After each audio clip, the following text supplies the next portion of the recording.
What's up, guys? So today I want to talk about a couple things that you might not know. If you're thinking of moving to Mexico, you should realize that if you decide to own a home, there's so much more upkeep than you'd probably imagine. So because where I live in Playa del Carmen, there's so much humidity and we're so close to the ocean, everything rusts. Literally everything will rust. Eventually, it's just a matter of time, everything will rust. So a lot of aluminum is generally used to prevent rusting. It just kind of withstands the rust a little bit more. Unlike homes in Canada or the US, if you have any sort of wood on the exterior of the house, because it's so hot, because the sun is blaring all the time, that takes a real beating on the wood. So you have to plan to get it refinished every, I don't know, probably 6 months or so. It's cheaper to refinish it than it is to just replace it. So that's part of general upkeep and maintenance. There's also a lot of bats and they tend to poo on every single vertical wall for some reason. So that's got to get cleaned and power washed eventually. The longer you leave it, the more it stains too. If you paint the exterior of your house, just plan to do that every couple of years. Things like dust. There's so much dust here in Mexico for some reason. I don't know why. We don't generally run the air conditioner all the time, just mostly at night, but we have the fans running 24/7. And that, for some reason, couple that with like open windows and stuff, there's just dust everywhere. Mopping and brooming is pretty common to do like literally every day. Or you can use a vacuum, which oddly enough, vacuums are not that common in Mexico. It's only the foreigners that generally have them. So I actually ended up buying a shop vac because I found it to be a little bit more useful for our needs. It just sucks up everything and it's a wet and dry vac, which is really convenient. And all the other vacuums I could find locally were not good. There's a couple Dysons here and there, but they were not big enough for what we needed them. So anyways, and then another thing, stainless steel fridges, even if they're inside, they will rust eventually. So a lot of people ceramic coat them or put like PPF, like the same stuff you put on a car to protect the finish. Bigger appliances that you get should be hooked up to a voltage regulator. It's basically a box that plugs into the wall and then you plug your appliance into that. And it just keeps it from blowing up in case the voltage spikes or drops, because it's Mexico and that tends to happen a lot. Electricity is very expensive, so keep that in mind as well. So we are actually just getting solar panels installed right now, and that's what that noise is. They're just working on the roof, but you can expect to pay on average about 10,000 pesos per panel, and that includes labor and installation. Most houses, let's say about, I don't know, 25 to 3,000 square feet, probably you can get away with 16 to 18 solar panels, and that should be plenty. And that's, you know, if you're pretty reasonable with your consumption, that's not running the AC at like 16 for 24/7 in every single room. Just basically do your living room and then the ones in the bedrooms at night, because we have air conditioners that look like that. They're wall mounted. They're kind of a heat pump, I guess, technically. So central air is not as common here in Mexico. Now that said, those machines do need cleaning probably every month to clean the filters, and then you have to service them every 3 months or so. Just get someone in to properly clean them, get rid of any possible mold buildup, if any, and then just service it in general. It just helps them run better and efficiently. But solar panels, like I said, are probably the next best investment to help cut down your electricity bills. Electricity is billed every 2 months. And if you're running AC in the summertime, like you can pay 15 to 20,000 pesos every other month for an electricity bill. That is not uncommon. I've seen a lot of my friends have those kind of bills. And for an idea, obviously based on today's conversion, 15,000 pesos, that's about 13, almost 1,400 Canadian. So you can see how expensive that can get. So if you do have solar panels, you actually get to put them on the Mexican government will actually give you a credit. They don't give you money back, but you get a credit on your account.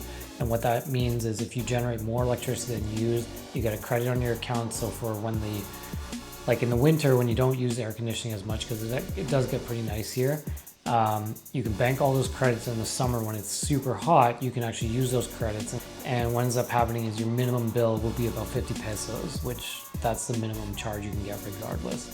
And that's like $3 or $4. It's not that much money. So solar panels usually will tend to pay for themselves within a year and a half, 2 years, depending on your usage. A lot of people hire help to do a lot of things around the house.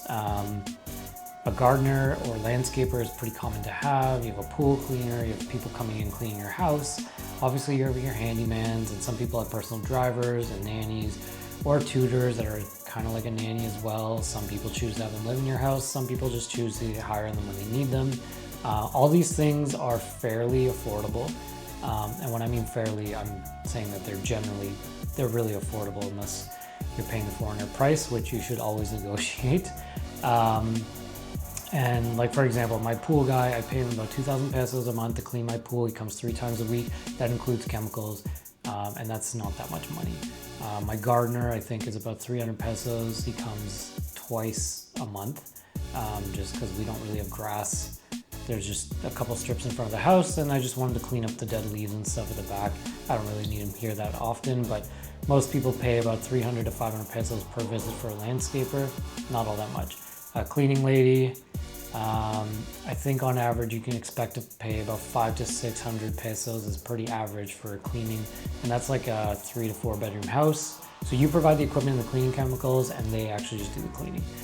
And a nanny can vary drastically. Like, you can pay, I don't know, most nannies would obviously want you to hire them more frequently. So like whether it be 2, 3, 4, or 5 days a week, whatever it is, you know, I think on average you can probably expect to pay 20,000 pesos for a nanny on a month if you have them almost every day. But again, you can choose when you want them and so on. So it's not that bad. Anyways, going back to the maintenance of the house, here in the Riviera Maya, it's incredibly hard water because the water comes from the cenotes. You need to get a softener at the bare minimum. You can expect to pay about $1,500 to $2,000 for a softener, and then you have to figure out to either get the salt yourself or have someone deliver it. Fairly inexpensive, like a couple hundred pesos every month for that. But if you don't do that, your faucets and everything in the house that touches water will rust and get clogged up so fast. It's crazy. You gotta regularly descale your hot water tank. There's like a rod in there that you can take out and just put in a new one. It's basically a sacrificial rod. So instead of wearing the liner of your hot water tank, it just, all the calcium and stuff goes to this rod, and then it just basically degrades, and you pull it out and put a new one in. If you have a water pressure tank or a water reservoir that goes on the roof, so basically every house has a well in front of it, the water gets pumped onto the roof into this, it's kind of like a rain barrel, and then the water comes down. That doesn't have necessarily as much pressure. It's just using gravity to flow out. That has to get descaled once in a while. You open it up and just take out all the calcium. And if you have a water pressure tank, common to what you'd find in Canada or the US, that pressurizes the house, that's usually in the house, and those generally don't really have to be cleaned, but you should probably clean the inlet and outlet. And then generally people also have an additional filter from the well before it enters into your house. If you have a car, you should probably keep it waxed or try to park it under the shade. The sun will destroy the paint if you do nothing about it. So that's just, again, part of the maintenance, but car washes here are pretty cheap. You can get somebody to fully detail your car for a couple hundred pesos, and you wait for it as it goes through the car wash system or belt. I guess like somebody washes it, somebody vacuums it, just goes down a conveyor, and you just wait for it. Mold. If you do not run the air conditioning or anything like that, the air in the house will get stale. So because of that, if you don't run air conditioning and you don't have the windows open, the humidity will take its toll, and everything in your closets that's in a box or cardboard box or anything like that, it'll get moldy. You cannot put stuff in containers without having it breathing in, or at the very least use those moisture packs. I think the only way that you can get away with storing things long term without getting moldy is backpacking it with those storage bags, and then you vacuum it and it just sucks it up. But you need to make sure that nothing is wet or even damp, otherwise you're in big trouble. So actually most closets and even kitchen cabinets will have ventilation, so like you can check it out right here. So this closet organizer has some vents right there, top and the bottom. That's pretty normal to have, just to let some airflow in so things don't get stale. Another thing to constantly wash is if you have any glass surfaces, expect them to be dirty. Either it's in the shower or just people touching them. Or if it's outside, it's gonna get rainwater on it, and you're gonna have to use vinegar or something to get rid of the hard water and make them nice and clean. In general, I think living in Mexico or any Caribbean climate that you're near the ocean will have definitely more upkeep any other kind of environment that you'd be used to if you're coming from the US or Canada. Obviously with the exception of the people who live by the ocean.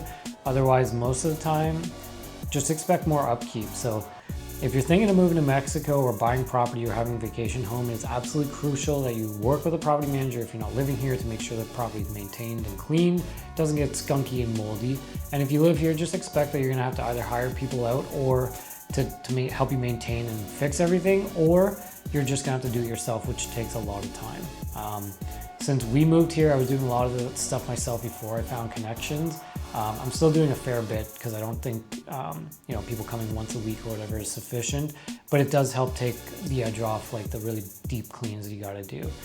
Otherwise, if you have any other questions about what it's like to move to Mexico or deal with any of the house related stuff, let me know below, and I'd love to hear from you guys. Thanks for watching.